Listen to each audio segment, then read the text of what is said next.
Rain fell steadily on the cobblestone streets of Dublin, turning the city's historic buildings into gray silhouettes against the steel sky.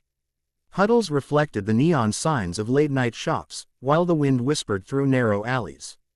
On the outskirts of the bustling center, a young Filipino man named Marco Santos clutched a worn Elvis jacket to his chest. The fabric was thin, frayed at the sleeves, but to him, it felt like armor. Marco had arrived in Ireland with nothing but hope and a dream he refused to let die. He worked long days as a cleaner in a hotel, washing dishes in the back of cafes and sleeping in a crowded shelter with strangers. His hands were calloused, his clothes often damp from the relentless rain, and yet he carried a quiet dignity. Every coin he saved went toward sending a small amount to his family back in Manila, who struggled to survive while he chased a dream on foreign soil. Tonight, Marco was about to perform in a talent show that could change everything. Backstage, the fluorescent lights cast harsh shadows on his tired face. His heart raced with both fear and excitement. He closed his eyes and whispered to himself, "For my mother, for my brothers, for Manila, I won't let you down." The producer peeked around the curtain. "You're next," he said, a mixture of encouragement and impatience in his voice. Marco nodded, swallowed the lump in his throat, and adjusted his jacket. As he walked toward the stage, the distant roar of the Dublin audience grew louder. Every step was heavy, yet purposeful. Rainwater dripped from his shoes, splashing onto the polished stage floor. Marco took a deep breath, feeling the weight of poverty, exile, and unfulfilled dreams pressing down on him. But behind his nervousness, there was an unshakable fire, a belief that tonight, his voice could do what words could not: make the world see him. The stage lights hit Marco as he stepped into the spotlight. The warmth of the bulbs did little to calm the chill that ran through his bones, but it highlighted every line of his tired face. The audience in Dublin was massive, a sea of faces looking up at him with curiosity, expectation, and doubt. The judges, seated behind a sleek desk, exchanged glances that Marco felt in his chest like punches. He raised the microphone to his lips, heart hammering against his ribs. This was the moment he had dreamed about for years, the moment that could lift him out of long nights scrubbing dishes and cold mornings in the shelter. He took a deep breath and began to sing an Elvis classic, hoping the soul of the king of rock would flow through him. But it didn't come out as he imagined. His voice wavered, the first note cracked like fragile glass.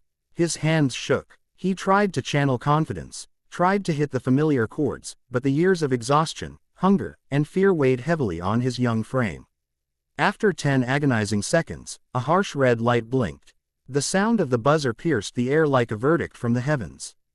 The main judge, a stern man with gray hair and sharp eyes, raised a hand. "Stop. I'm sorry. This isn't working." The words hit Marco harder than any storm. The audience murmured, some shifting in discomfort. He felt a wave of shame flood through him. His chest tightened, tears pricking the corners of his eyes. He had come all this way, from Manila to Dublin, from a life of poverty to the possibility of a dream, and now it felt like the world was telling him, "Not today." Marco bowed his head, shoulders shaking, ready to leave the stage. Every fiber of his being ached with disappointment. And yet, somewhere deep inside, a tiny ember refused to die. Marco's head hung low as he stepped back from the microphone, ready to disappear into the shadows of backstage. The murmur of the audience was a low hum of disappointment. His hands trembled, and his chest ached from the shame that had settled over him like a heavy blanket. Years of struggle, the endless nights scrubbing dishes, and the cold Dublin streets all seemed to mock him now. But then, something inside him stirred, a memory of his mother, her hands rough from cleaning the streets of Manila, always telling him, "Tan awa ang among damgo, anak. Never give up." He couldn't walk away, not yet, not after coming this far. With a shaking voice, he looked up at the judges, his eyes glistening with unshed tears. "Sir, ma'am, please," he began, his English mixed with the faint accent of Manila. May I sing one song for my mother? She works every day, cleaning streets in Manila. I promised her I would never give up. Please, give me just one more chance." The room went silent. The audience leaned forward, sensing the raw honesty in his words. One judge, a woman with kind eyes, dabbed at her cheeks, holding back tears. Another judge, a tall man with a stern expression, slowly nodded, moved by the purity of his plea. Finally, the main judge spoke, his voice softer than before. "All right. One last chance. Sing for her." Marco's lips trembled as he nodded. He gripped the microphone tighter, feeling the weight of his poverty, his journey, and his family's sacrifices pressing on him. But with it came a surge of determination. Every beat of his heart, every aching memory of hardship, would now pour into his voice. The audience held their breath. The judges leaned in, and for the first time, Marco felt not fear, but fire. The music started again, soft at first, a gentle echo of Elvis' classic melody. Marco stepped into the spotlight, every eye in the Dublin theater on him. His heart pounded, but this time it was different. This time, fear had been replaced by something raw and unstoppable, determination. He closed his eyes for a fraction of a second, imagining his mother in Manila, scrubbing streets in the blazing sun, tired but proud. He imagined his brothers, sleeping on wooden floors, waiting for him to succeed. And suddenly, he was no longer a poor boy from Manila. He was Elvis reborn, but with a soul forged from hardship.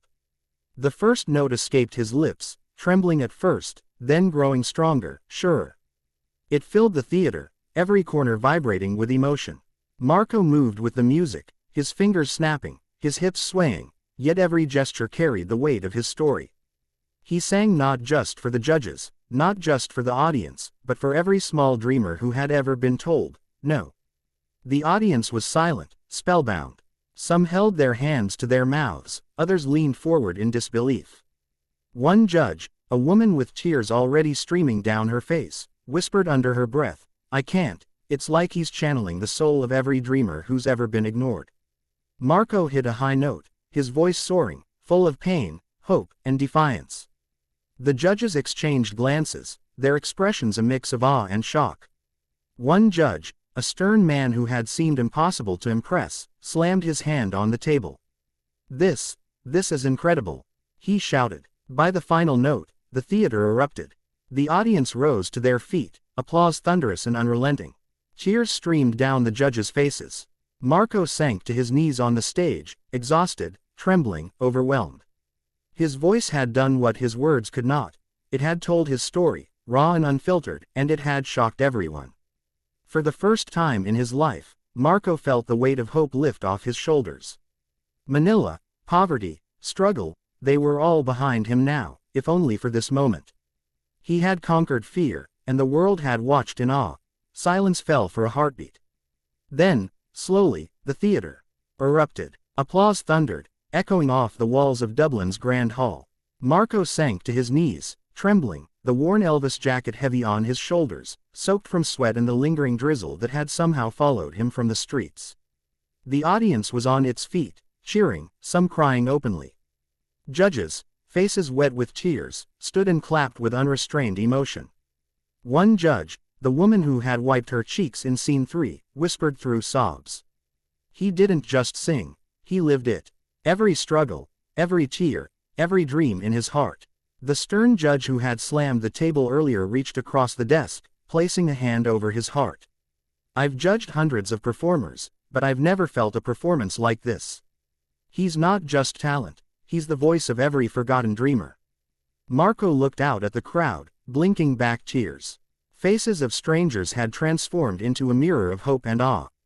He thought of his mother, cleaning the streets of Manila, and his brothers waiting back home.